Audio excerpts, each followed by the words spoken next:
안녕하십니까. 고객님만의 부동산 전문 매니저 송도 투데이 부동산 도니투데이입니다.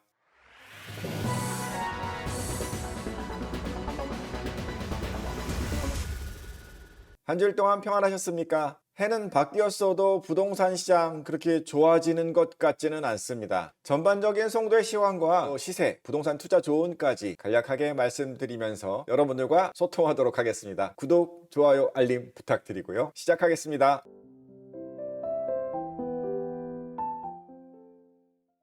네, 먼저 송도 아파트 시세부터 말씀드리겠습니다. 첫 번째로는 109에 있는 송도 자이하버뷰 2단지가 되겠습니다. 이번 주에 자이하버뷰 큰 평형의 거래가 있었어요. 전용 면적 147제곱미터, 평형으로 얘기하면 59평형이 되겠습니다. 3.3제곱미터당 사실 조금 낮게 거래가 됐어요. 한 2,400만 원 선에서 거래가 됐습니다. 실거래가로는 13억 9천이 떴는데 실질적으로 이 정도 평형이면 3.3제곱미터당 한 2,600선 이상에서도 호가가 나오고 거래가 됩니다. 조금 급매성이었을까요?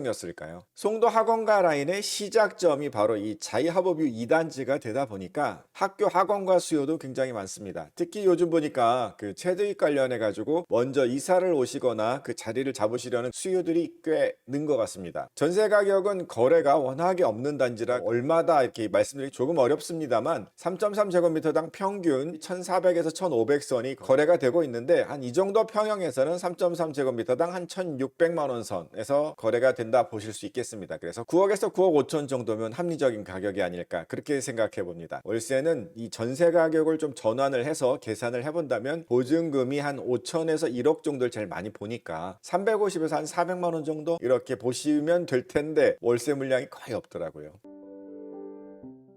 네, 다음은 송도 퍼스트파크 15블럭입니다. 84제곱미터 35평형의 실거래가 있었는데 보통 11억대까지 강한 사자들이 많았었는데 11억 조금 밑에서 실거래가 있었습니다. 지금 송도 대장단지 그중에서도 뭐 퍼스트파크 15블럭, 파크애비뉴 16블럭 요 라인은 3.3제곱미터당 3천 이상에서 거래가 된다 이렇게 보시면 될 것 같아요. GTX-B 라인의 송도역 역세권의 장점이 가장 많고요. 공원을 바로 앞에 두고 있고 주변 쇼핑몰이라든가 5분도 안 되는 거리에 있는 초등학교까지 다 갖고 있는 그야말로 완벽한 대장단지가 아닐까 합니다. 아파트 매매가율이 높아서 그런가요? 전세가가 좀 쫓아가지는 못하는 것 같아요. 그래서 한 4억 5천 좀 안 되게 거래가 되지 않나 이렇게 보시면 될 것 같습니다. 월세 가격 같은 경우는 최근에 보증금이 높고 월세가 좀 낮은 실거래로 있긴 있었습니다. 보통은 한 5천만 원 기준으로 170선, 180선 좀 안 되게 이렇게 보시면 어떨까 합니다. 그러나 역시 월세 상당히 없습니다.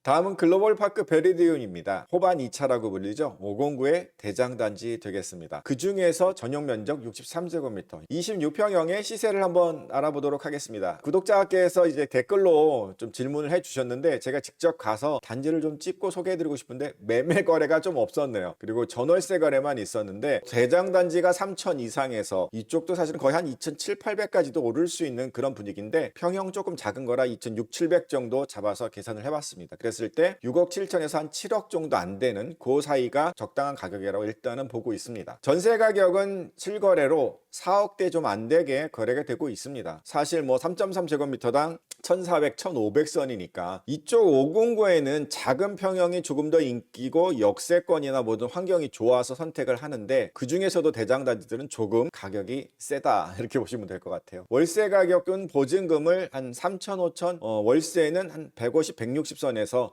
주로 찾으시면 될 것 같은데 지난주 같은 경우는 이제 보증금을 조금 올려서 그러니까 3천, 5천이 아니고 뭐 한 1억, 2억 이렇게 올려서 월세를 100만 원 이하로 낮추는 반전세급의 거래가 있었습니다.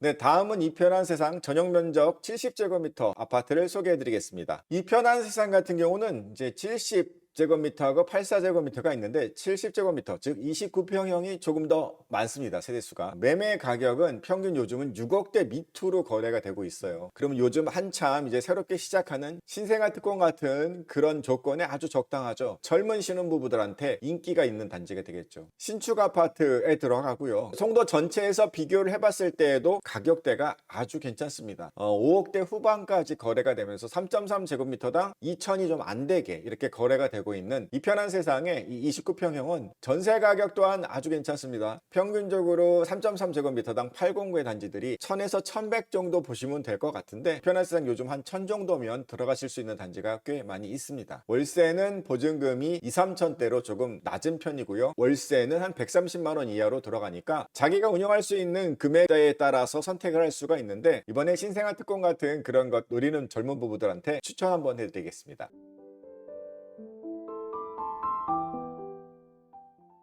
네, 다음은 오피스텔 시세입니다. 예, 제가 한동안은 3룸 오피스텔들을 많이 소개해드렸잖아요. 아무래도 오피스텔의 그 매력이랄까요? 원룸이죠. 그래서 이번 주에는 인천 송도 힐스테이트 오피스텔, 그리고 송도 센트럴파크 푸르지오시티의 원룸짜리들을 한번 소개해드릴까 합니다. 송도 힐스테이트는 바로 저 이 윗단지예요. 그래서 제가 오늘은 그림부터 보여드리면서 조금 더 자세하게 설명해드릴까 합니다. 힐스테이트 송도 오피스텔은 아파트 사이에 오피스텔이 한 라인을 차지한다, 이렇게 보시면 될 것 같아요. 힐스테이트는 이렇게 3단지부터 6단지까지 각각의 1호 라인, 2호 라인, 3호 라인, 4호 라인이 있잖아요.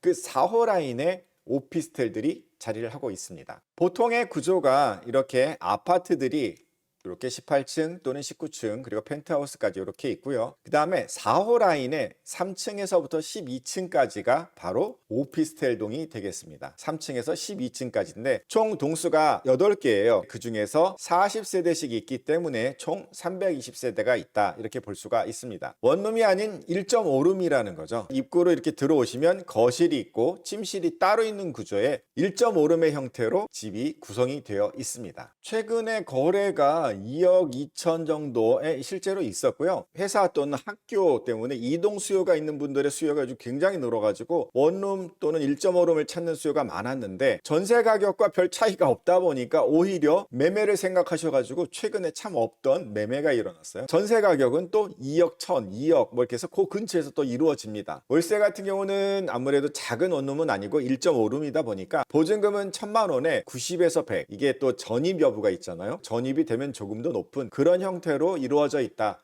이렇게 보시면 될 것 같습니다. 네, 이번에는 송도 센트럴파크 푸르지오시티입니다. 센트럴파크역에서 가까운 5분 이내 거리에 있고요. 원룸에서 투룸까지 다양한 형태로 있는데 대부분은 원룸이 차지하고 있습니다. 전용 면적이 이제 25제곱미터니까 원룸 크기죠. 8평이 조금 안 되는 그런 원룸 형태인데, 역과 가까운 것은 물론이고 주변에 수변공원 그리고 센트럴파크까지 이어지는 그 아주 주변 환경이 좋고요. 이미 109에 그 탄탄한 어떤 생활 환경 갖춰진 데 있다 보니까 교통이나 모든 여건이 좋은 그런 오피스텔이 되겠습니다. 그 매매 가격은 거래가 돼야만 좀 알 수는 있겠습니다만 한 1억 3천 정도 보시면 될 것 같고, 전세 가격은 그거보다 한 1000만 원 정도 밑에서 형성이 되고 있다, 이렇게 보시면 될 것 같습니다. 월세는 보증금 500만 원에 한 65만 원 전입되고 뭐 70만 원 요선에서 왔다 갔다 하는데, 뭐 송도가 전반적으로 비슷합니다. 409 롯데몰 뭐 이런 데 있는 오피스텔보다는 조금 저렴하지 않나, 상대적으로 그렇게 생각해 봅니다. 이상으로 송도 오피스텔 시대까지 말씀드렸습니다.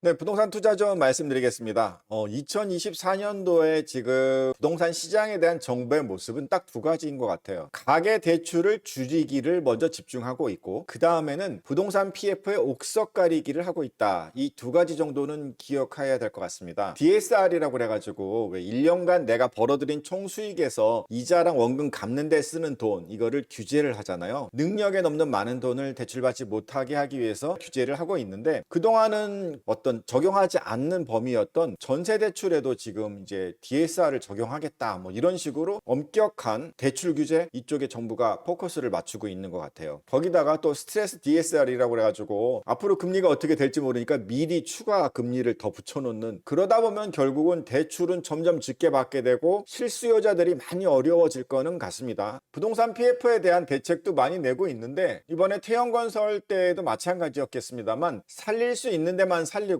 정리할 때들은 확실하게 정리하면서 이제는 더 이상 끌려가지 않겠다라는 좀 그런 분위기가 느껴지는 것 같습니다. 2024년 부동산 시장을 바라보는 내 눈은 숫자 마인드보다는 이제 실수요 마인드가 더 중요할 것 같습니다. 시장 안정조치 기금이라고 해가지고 왜 그 시장이 불안해지면 언제든 투입할 수 있는 자금을 펀딩을 해놓은 그런 자금이 85조, 그리고 그걸 더 늘리겠다 이렇게 얘기를 합니다. 그러면서 이번에도 뭐 부동산 PF 문제가 불안해지니까 그걸 더 늘릴 수 있네 뭐 이렇게 얘기를 하면서 시장을 좀 진정시키고 있잖아요. 그런데 실질적으로는 부동산에 대해서 그렇게 적극적인 건 아닌 거죠. 선거를 앞두고 지금 뭐 소형주택의 주택수 제외라든가 노후 아파트 안전진단 없이 뭐 재건축하는 많은 정책 대안 뭐 이런 걸 내고 있잖아요. 근데 실질적으로 이게 시장에는 그렇게 효과적이 않다는 그런 반응들 많이 합니다. 그러니까 지원의 흐름을 읽어야 되지 않을까 그렇게 생각해 봅니다. 지금 부동산 시장 쪽은 무너지지 않게 더 이상 불꽃이 꺼지지 않게 막는 정도의 지금 역할을 정부는 하고 있다는 겁니다. 그러나 최근에 내세운 주식시장에 대한 대책을 보면 굉장히 달라요. 적극적이기도 하고 바로 투입이 될 수 있는 그런 대책을 내세우고 있다는 거죠. 주식으로 뭐 이렇게 수익을 낸 거에 대해서 세금 내지 않게 한다든가, 거기다 한술 더 떠가지고 대주주 상속세까지 인하를 하겠다라는 식으로 주식시장은 완전히 호재로 지금 덮고 있다는 거죠. 왜? 반응이 빨리 오니까요. 부동산은 죽지 않게, 그리고 주식은 오르게, 이런 식으로 보고 있다는 겁니다. 부동산 쪽에서 시각을 바라본다면 계속 쳐다보고 있다가 선취매를 할 것이냐 추격매를 할 것이냐, 지금 입장이라면 아무래도 후자가 낫겠죠.